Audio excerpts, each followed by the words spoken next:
Hello and welcome back to my Dandelion Diaries. We are on day 5 of Inkmas, and now I'm going to go through the Colorvent day 5. I'm really hoping we get a more legible ink today. Like, please be a legible ink. Okay. Okay, so it looks like today's ink is called Rosette Nebula. Beautiful name. And the little card says, Rosette Nebula was inspired by the beauty of the Rosette Nebula, a rose in space. Again, I kind of want to Google an image of this to see what it might look like. But let's go ahead and pull this ink out.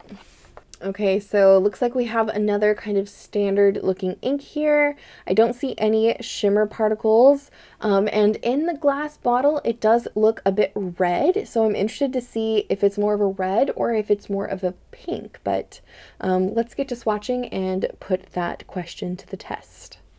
Okay, initial thoughts on this one is I'm a little underwhelmed. But I will say this is a gorgeous, almost dark red pink. I kind of want to compare this to Supergiant from day 1, at least in the swatch cards, to see how close together they actually are. But it's a beautiful, dark, like really dark pink that's like red toned. Yeah, it does have a bit of a softness to it, almost like a dusty look, a muddy look, a washed out look, but it's not so muddy that I would consider it has like a grayness to it, like the Edge of Night did.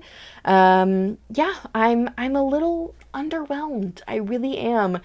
It's gorgeous and rosy, but I don't really have much else to say about it.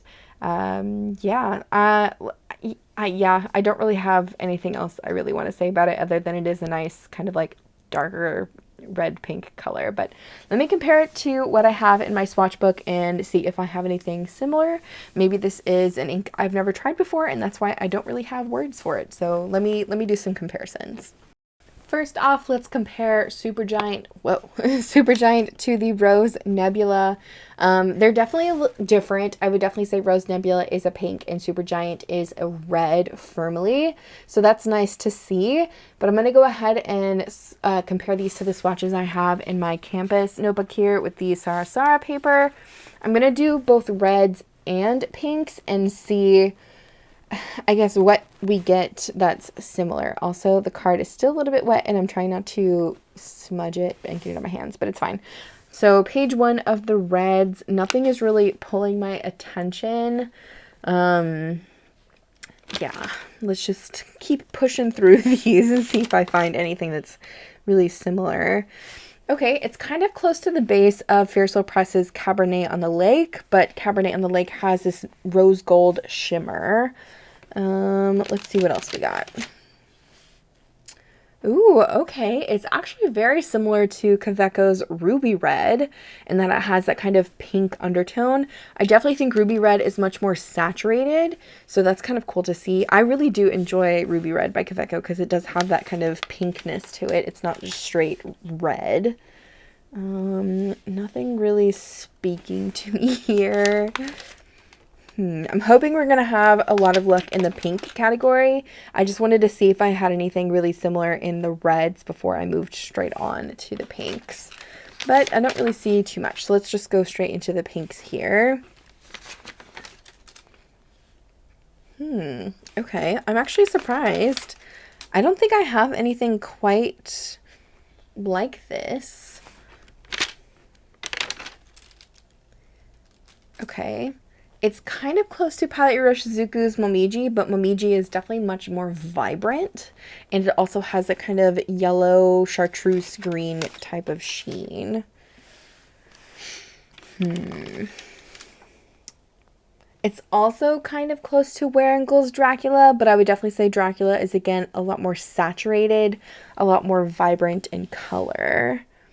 It's also kind of close to Scribo's Rosso Melagrano, but that one again is a bit more pink and again more saturated.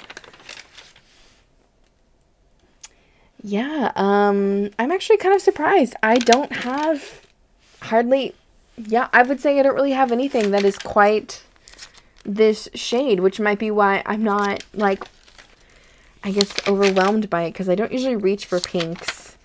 and this is definitely not like anything I've tried before.